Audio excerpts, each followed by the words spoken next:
Halo, apa kabar Wong Kito Galo? Selamat berjumpa kembali dalam program berita seputar Aji Sumsel. Di saat Anda siap beraktivitas di pagi hari, saya Anggi Pradita siap menemani Anda dengan berbagai berita dan informasi menarik hari ini, Rabu 2 Agustus 2023. Sajian utama hari ini antara lain, kecelakaan maut tol terpekat telan 2 korban jiwa.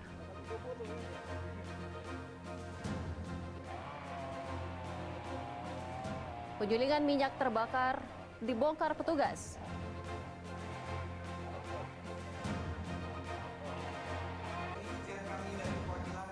Dan jangan lewatkan Herman Deru launching logo dan maskot Popnas.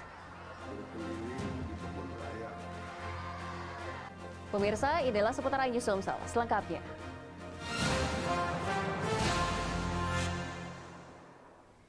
Berita utama seputar Aji Sumsel hari ini, pemirsa. Kecelakaan maut kembali terjadi di ruas tol Terbanggi Besar Pematang Panggang Kayu Agung Terpeka. Kecelakaan mengakibatkan 2 orang meninggal dunia, 1 luka berat dan 1 luka ringan. Kecelakaan maut ini terjadi di tol Terbanggi Besar Pematang Panggang Kayu Agung Terpeka, kilometer 324 Selasa kemarin. Kecelakaan ini mengakibatkan 2 orang meninggal dunia, 1 luka berat dan 1 luka ringan. Laka maut itu terjadi antara truk Fuso box nomor polisi B9260 SXR dengan minibus bernomor polisi B1040 ZFJ. Kecelakaan terjadi saat minibus melaju kencang dari arah Lampung menuju Palembang. Tiba di TKP, minibus kemudian menabrak truk Fuso box yang ada di depannya di jalur 1 atau jalur lambat. Sopir minibus diduga mengantuk sehingga tidak bisa mengendalikan laju kendaraan hingga menabrak truk Fuso. Semua korban langsung dilarikan ke Rumah Sakit Umum Daerah Kayu Agung Oki. Kedua kendaraan yang terlibat kecelakaan diamankan sebagai barang bukti. Kasat Lantas Polres Oki AKP M. Sadli menyatakan masih menyelidiki penyebab terjadinya kecelakaan yang menelan 2 korban jiwa. Dugaan sementara kecelakaan terjadi akibat pengemudi minibus mengantuk saat berkendara. Pada kesempatan ini kami juga menyampaikan penyebab terjadinya kecelakaan tabrakan ini masih dalam proses penyelidikan. Masih kami selidikin apa penyebabnya. Kedua korban tewas masih berada di ruang jenazah Rumah Sakit Kayu Agung Oki. Sementara kedua korban luka berat dan luka ringan masih dalam perawatan tim medis. Dari Ogan Komering Ilir, Fitriadi Ayus melaporkan. Sementara itu, tempat penyulingan minyak mentah ilegal di Kecamatan Babatoman, Musi Banyuasin meledak dan terbakar. Dalam waktu 3 hari, tim gabungan Polda Sumsel dan Polres Musi Banyuasin membongkar paksa lokasi penyulingan minyak dan mengamankan puluhan mesin pompa dan blower sebagai barang bukti. Ledakan tempat penyulingan minyak mentah ilegal tradisional ini terjadi pada Jumat malam 28 Juli 2023. Terbakarnya penyulingan minyak tradisional ini berada di lokasi Gombong, Kelurahan Bangunjaya, Kecamatan Babatoman, Musi Banyuasin. Dibongkar paksa petugas gabungan Polda Sumatera Selatan, Polres Musi Banyuasin, dan Polsek Babatoman. Dalam waktu 3 hari, tim gabungan membongkar tempat penyulingan minyak mentah ilegal. Petugas merobohkan atap penyulingan minyak dengan cara menebang tiang penopang atap dengan mesin chainsaw. Mesin pompa untuk memindahkan minyak mentah ke penampungan tetmon atau drum turut disita petugas. Terbakarnya tempat penyulingan minyak mentah diduga dipicu percikan api dari mesin pompa dan menyebabkan lokasi tersebut terbakar. Lokasi dipasang garis polisi dan aktivitas penyulingan minyak dihentikan. Selain mengancam keselamatan, aktivitas ini merusak lingkungan hingga mencemari sungai yang berada di sekitar lokasi penyulingan minyak tradisional. Dari lokasi kejadian, petugas mengamankan barang bukti berupa 11 tungku, 8 mesin sedot blower, serta 10 mesin pompa penyedot. Pelakunya dan saat ini masih dalam pengejaran, dan kami himbau apabila memang dari masyarakat yang mengetahuinya dapat menyerahkan kepada penyidik untuk dilakukan penegakan hukum. Selaku pemerintah kecamatan mengimbau agar masyarakat yang melaksanakan illegal fishing kiranya agar segera mengakhiri kegiatan tersebut karena memang banyak dampak negatifnya bagi lingkungan maupun keselamatan. Tim gabungan akan terus melakukan penertiban dan pengawasan baik penyulingan minyak mentah ataupun pengeboran sumur minyak ilegal tradisional. Dari Musi Banyuasin, Edi Lestari, Ayus melaporkan. Pemirsa, artis Saiful Jamil menjenguk terdakwa dugaan penistaan agama selebgram Lina Mukherjee yang terjerat konten makan babi kriuk di rutan perempuan Palembang. Kedatangan mantan suami Dewi Persik ini untuk memberikan semangat untuk sahabatnya Lina Mukherjee yang sedang tersandung masalah hukum. Selebgram Lina Mukherjee yang tersandung kasus pidana konten makan babi kriuk kini masih ditahan di rutan perempuan Palembang. Saat menjalani sidang perdana, Lina Mukherjee sempat menangis menyesali perbuatannya dan mengeluhkan tak ada seorang pun sahabat serta keluarga mendampinginya. Unggahan Lina Mukherjee tersebut mendapat respon artis Saiful Jamil, mantan suami Dewi Persik. Didampingi pengacaranya, Saiful Jamil yang kerap disapa Bang Iful mendatangi rumah tahanan perempuan Merdeka Palembang. Usai bertemu Lina Mukherjee di dalam rutan, Saiful Jamil menyatakan kedatangannya untuk memberikan semangat terhadap Lina Mukherjee yang sedang menjalani proses hukum. Saiful Jamil juga menyampaikan permintaan maaf Lina Mukherjee kepada penggemarnya dan keluarga. Lina Mukherjee minta didoakan agar tetap kuat dalam menjalani proses hukum yang tengah menjeratnya. Kita di sini orang luar ya, yang pertama kali menjenguk dia. Jadi bilangnya saya juga sama-sama. Saya pernah di posisi dia kan, butuhnya ditengok orang-orang yang di dalam penjara itu. Jadi buat teman-teman saya minta doanya supaya Lina diberikan kekuatan dan kesabaran. Kepala Rutan Perempuan Merdeka Palembang Ike Rahmawati menyatakan kedatangan Saiful Jamil ini untuk kedua kalinya sejak 18 hari Lina Mukherjee ditahan. Saat ini kondisi Lina Mukherjee dalam kondisi sehat dan tetap bersosialisasi dengan tahanan lain. Keadaannya sih baik-baik aja, dia bisa menyesuaikan diri dengan lingkungan, dengan teman-temannya, dan mengikuti kegiatan-kegiatan yang kita berikan. Selebgram Lina Mukherjee tersandung kasus hukum setelah konten makan babi kriuk viral di media sosial. Lina Mukherjee kemudian dilaporkan atas konten tersebut dan ditetapkan tersangka oleh Polda Sumsel. Dari Palembang, Guntur Yansyah, iNews melaporkan. Pemirsa, kerap meresahkan, mengancam hingga ingin melukai warga dan keluarga. Seorang ODGJ warga Kelurahan 13 Ulu Palembang dievakuasi ke Rumah Sakit Ernaldi Bahar. Evakuasi ini berlangsung kondusif. Evakuasi terhadap Hendri Sudrajat, penyandang orang dengan gangguan kejiwaan ini, dilakukan Dinas Sosial Kota Palembang. Warga Kelurahan 13 Ulu, Kecamatan Seberang Ulu 2 Palembang ini dinilai telah meresahkan dan mengancam, bahkan melukai warga dan anggota keluarganya. Evakuasi ini berlangsung kondusif tanpa ada perlawanan. Hendri Sudrajat kemudian dibawa ke Rumah Sakit Ernaldi Bahar Palembang untuk dilakukan perawatan. Petugas kesehatan setempat menyatakan Hendri Sudrajat telah lama mengidap kelainan jiwa. Namun beberapa pekan ini Hendri sering mengamuk hingga dikhawatirkan akan mengancam keselamatan jiwa warga dan pihak keluarganya. Kalau keluhannya sudah lama, tapi nggak begitu mengganggu kan. Bapaknya juga waktu dikunjungi waktu itu kan ngomong katanya sudahlah tidak usah tidak perlu mengganggu nian katanya. Nah, tapi terakhir bapaknya yang ngerasa terganggu, maksudnya bapaknya ngerasa terancam. Dibawa ke Rumah Sakit Ernaldi Bahar untuk kita obati ya. Ini namanya siapa? Nah ini kami kan dapat lapor dari lu. Hendri Sudrajat. Dari data yang diperoleh Dinas Sosial Kota Palembang sejak Januari hingga Juli 2023, sebanyak 60 pasien ODGJ yang dievakuasi ke Rumah Sakit Ernaldi Bahar Palembang untuk mendapatkan perawatan. Dari Palembang, Erwin Setiawan, iNews melaporkan.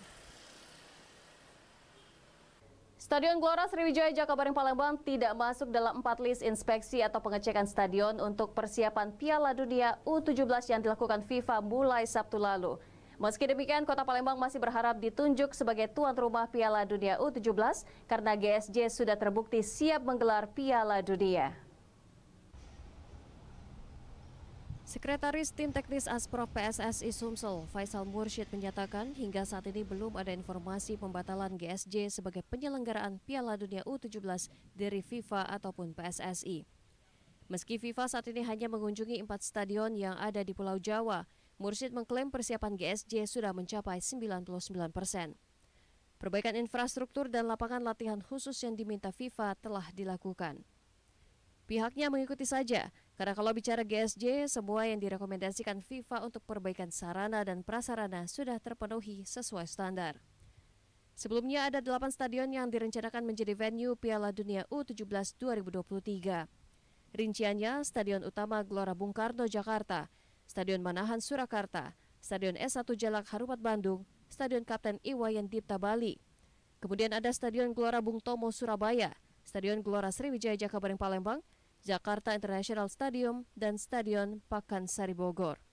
Informasi awal untuk FIFA World Cup Under 17 itu yang diajukan ada 8 stadion. 8 stadion, ya termasuk itu Palembang. Nah, informasi terakhir kemarin rencana ada kunjungan tim FIFA besok di 4 kota yang ada di Pulau Jawa. Ya, jadi bagi kita sih kita ikuti saja, karena kalau bicara Stadion Gelora Sriwijaya Jakabareng dengan stadion pendukung atau lapangan latihan pendukung, kita sudah siap. Dari potensi yang ada, sepertinya Piala Dunia U17 akan dipusatkan di Pulau Jawa. Hal ini mengingat hanya 4 stadion yang diinspeksi FIFA, yakni Jakarta International Stadium, Stadion Manahan Surakarta, Stadion S1 Jalak Harupat Bandung, dan Stadion Gelora Bung Tomo Surabaya. Dari Palembang, Bambang Irawan, iNews melaporkan. Herman Deru launching logo dan maskot Popnas. Saksikan beritanya sesaat lagi.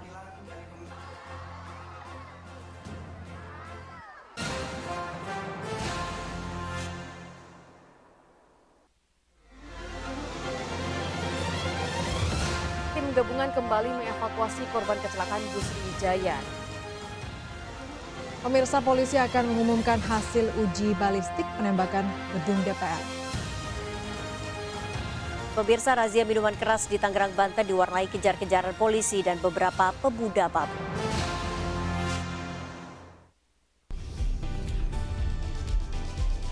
Atika Hasiholan yang lagi senang banget karena ibunda Ratna Sarumpait akhirnya bebas bersyarat. Kali ini Ruben akan melaporkan oknum yang dianggap menghina Betan dan Thalia Onsu. Digelar di kediaman Jennifer, pasangan ini sampai merogoh kocek ratusan juta rupiah demi menggelar pesta meriah.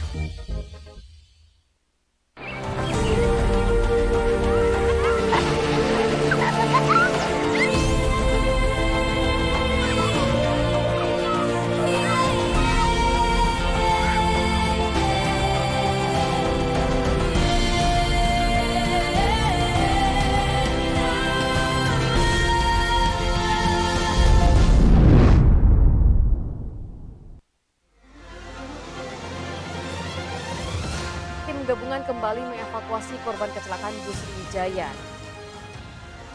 Pemirsa, polisi akan mengumumkan hasil uji balistik penembakan gedung DPR. Pemirsa, razia minuman keras di Tangerang, Banten diwarnai kejar-kejaran polisi dan beberapa pemuda mabuk.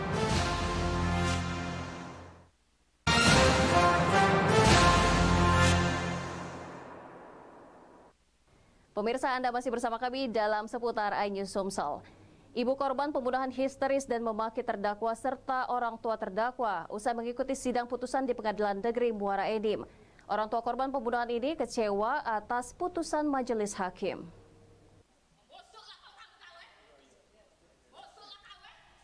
Ruang sidang utama Pengadilan Negeri Muara Enim mendadak heboh. Pasalnya ibu korban pembunuhan Hafiz Zeno berteriak dan memaki terdakwa serta orang tua terdakwa usai pembacaan putusan majelis hakim. Orang tua korban kecewa dengan putusan hakim dan tidak puas dengan proses hukum dalam kasus yang menimpa anaknya. Ibu korban mengeluarkan makian kepada terdakwa dan juga berteriak tidak puas atas proses hukum yang berjalan. Keluarga korban lainnya, ayah dan paman korban juga nampak emosi, hendak mengejar terdakwa saat akan dibawa keluar ruang sidang. Dengan pengamanan ketat dari pihak TNI, sidang berlangsung sekitar 2 jam. Hakim membacakan putusan setebal 60 halaman di depan terdakwa, jaksa penuntut, dan pengacara terdakwa. Sidang terbuka ini dihadiri keluarga korban yang ingin mengetahui hasil persidangan yang sudah berlangsung 4 kali ini. Dalam putusan yang dibacakan hakim, terdakwa David, teman satu sekolah korban berusia 17 tahun, terbukti melanggar pasal 80 ayat 3 Undang-Undang Nomor 35 Tahun 2014 tentang perlindungan anak. Pasal 340 KUHP dan pasal 338 KUHP dengan vonis 10 tahun penjara sama dengan tuntutan jaksa penuntut umum. Atas vonis ini terdakwa berkonsultasi dengan pengacara dan menyatakan pikir-pikir. Ya, kalau dari putusan tadi kita sama-sama mendengar itu 10 tahun, ini 10 tahun sebenarnya sesuai dengan apa yang kita tuntut dalam amal tuntutan kita pada persidangan sebelumnya. Namun karena ini pihak dari anak berhadapan dengan hukum tadi, ABH tadi menyatakan bahwa mereka pikir-pikir, maka untuk menyikapi itu juga kami pikir-pikir juga. Pembunuhan terhadap Hafiz Zeno terjadi di Jalan Pramuka 3, Kelurahan Pasar 3, Muara Enim. Korban merupakan siswa SMK 16 tahun ditemukan meninggal dunia dengan luka robek di bagian kepala dan tangan. Dari Muara Enim, Edwin Syahsatria. Pemirsa, selama operasi Patuh Musi 2023, Satlantas Polres Oku Timur berhasil menjaring ratusan sepeda motor yang melanggar aturan lalu lintas. Operasi Patuh Musi ini diklaim mampu menekan angka pelanggaran lalu lintas. Operasi Patuh Musi yang digelar pada 10 hingga 23 Juli 2023 yang digelar Satlantas Polres Oku Timur berhasil menjaring 175 sepeda motor. Rata-rata pengendara yang melanggar dan terjaring operasi dapat berpotensi menimbulkan kecelakaan dan terkesan tidak mengindahkan keselamatan. Satlantas Polres Oku Timur memberikan tindakan tegas kepada pelanggar yang dapat menimbulkan potensi kecelakaan, seperti tidak menggunakan helm, tidak memasang spion, dan tidak memasang plat nomor kendaraan diberikan tindakan tilang. Selain tilang manual, Satlantas Polres Oku Timur juga menerapkan tilang elektronik atau ETLE. Hasilnya didapat ribuan pengendara melanggar peraturan lalu lintas. Kita menjaring sebanyak 175 pelanggaran. Ya, ini rata-rata pelanggaran dilakukan, salah satunya pelanggaran yang berpotensi menimbulkan kecelakaan, pelanggaran-pelanggaran yang tidak mengindahkan keselamatan. Polisi mengimbau masyarakat untuk tertib berlalu lintas dengan menggunakan helm SNI dan meningkatkan kesadaran berlalu lintas demi keselamatan diri sendiri dan orang lain. Dari Oku Timur, Jatmiko Ainjus melaporkan. 30 hari jelang puncak Pekan Olahraga Pelajar Nasional, Gubernur Sumatera Selatan Herman Deru melaunching logo dan maskot Popnas. Herman Deru optimis event olahraga ini menjadi lahan prestasi, rekreasi, dan peningkatan ekonomi masyarakat. Diawali dengan senam bersama ribuan siswa-siswi dari sejumlah sekolah menengah atas di Kota Palembang, Gubernur Sumatera Selatan Herman Deru mengikuti rangkaian peresmian logo dan maskot Pekan Olahraga Pelajar Nasional di halaman rumah Dinas Gria Agung Palembang. Ribuan siswa terlihat penuh semangat dan sukacita mengikuti senam bersama Gubernur Sumatera Selatan Herman Deru. Popnas ke-16 ini rencananya akan digelar pada tanggal 26 Agustus hingga 4 September 2023 mendatang dan akan mempertandingkan 22 cabang olahraga dan 335 nomor pertandingan. Herman Deru menyatakan launching ini menjadi momen penting menyemarakan jelang 30 hari pelaksanaan Popnas yang akan diselenggarakan di Provinsi Sumatera Selatan. Acara peluncuran logo dan maskot ini merupakan bukti konkret dari kesiapan Sumsel sebagai tuan rumah Popnas. Acara ini tidak hanya menghadirkan hiburan dan rekreasi bagi para pelajar, tetapi juga memiliki potensi untuk mencapai prestasi dan mendorong peningkatan ekonomi bagi masyarakat Sumsel. Sembari kita sudah launching ini, kita mempersiapkan semua hospitality yang terkait dengan penyambutan penyelenggaraan dan fungsi. Ini dibutuhkan sebuah tekad, semangat, dan keramahan sehingga tamu pada betah. Jadi 3 targetnya, prestasi, rekreasi, juga ekonomi. Pengalaman Sumsel sebagai tuan rumah berbagai kegiatan olahraga nasional maupun internasional menjadi referensi utama sehingga Sumsel dipilih sebagai tuan rumah Popnas kali ini. Bahkan diprediksi jumlah peserta yang akan mengikuti ajang olahraga tingkat pelajar ini diperkirakan sebanyak 10.000, terdiri dari 2.000 tim official cabur dan 6.946 tim official kontingen, ditambah tamu undangan dari dalam dan luar provinsi. Dari Palembang, Muhammad Riza Falevi, Ainjus melaporkan. Pemirsa, demikian sajian seputar Ayu Sumsel hari ini. Terus saksikan program seputar Ayu Sumsel setiap Senin hingga Rabu pukul 5.30 pagi waktu Indonesia bagian Barat. Saya Anggi Pradita, sampai jumpa.